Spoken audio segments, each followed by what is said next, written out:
I'm Arjen Wals. I'm a guest professor in the education faculty at Gothenburg University, and I also work part-time for GMV on education and learning for sustainable development.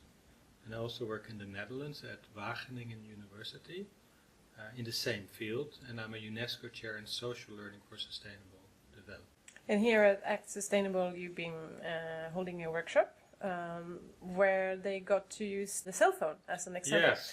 You know, what I try to do is take an everyday object that people can relate to, that they use in their everyday lives, and to kind of dismantle that, dissect it from a sustainability point of view. So today I used the smartphone and asked the question, how smart is your smartphone really? To look at, okay, what's in it, what kind of metals, materials are in your smartphone, where are they coming from, what parts of the world are they mined, how are they mined, what does it do to the community where it's being mined, how are the workers of the mines treated, what does it do to the biodiversity around the mine, how do people use the smartphones in their everyday lives? Does it bring you closer to the local environment, to other people, or does it create distance? But we also ask the question, can we use smartphones to make a more sustainable world? Can we design apps that make carpooling easier, or sharing tools easier, or that can help us identify biodiversity in the neighborhood and make a map for biodiversity, or that we can monitor CO2 emissions or quality of the air? So can we also use them in a better way?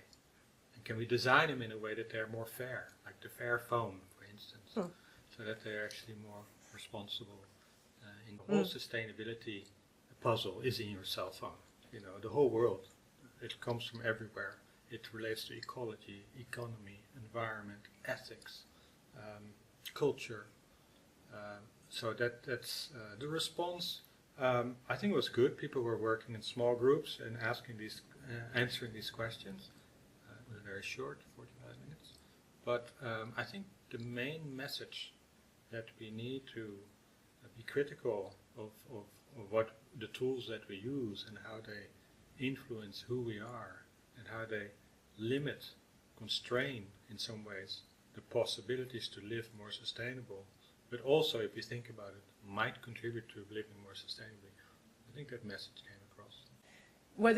Were the students at all surprised by anything that you shared with them today? You know, I think students deep down know that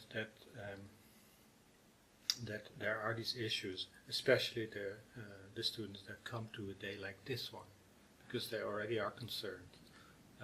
But what is maybe new to them is to look at this as a learning activity, as a pedagogical tool, that you need to rethink how we teach and learn, and that we need to redesign education so that people, young people, but also adults, get to rethink the way they live, and that we develop competencies like putting your minds in people living or working in the mines who live far away, or anticipating a future without biodiversity, or dealing with the complexity and the confusion around what is sustainable, and is a fair phone really fair?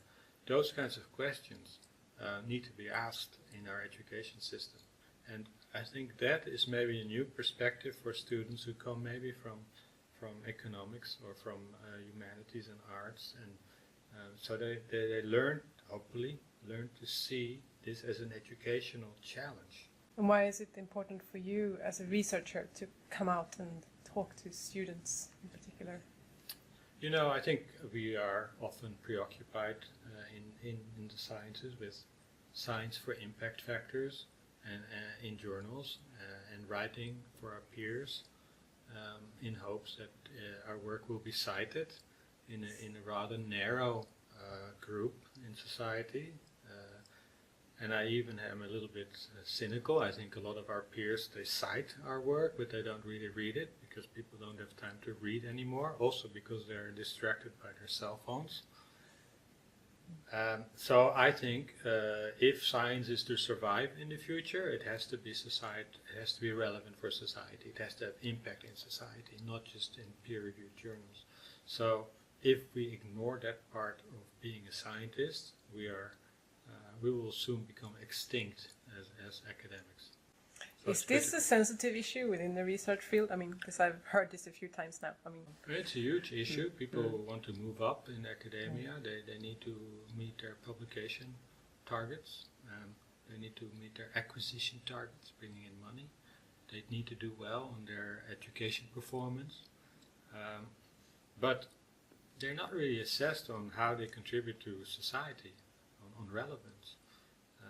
And I think in the future that will become more important. And I think the Shanghai Index and the Times Higher Education Index that we're all chasing to go up in the rankings will eventually also pay more attention to that.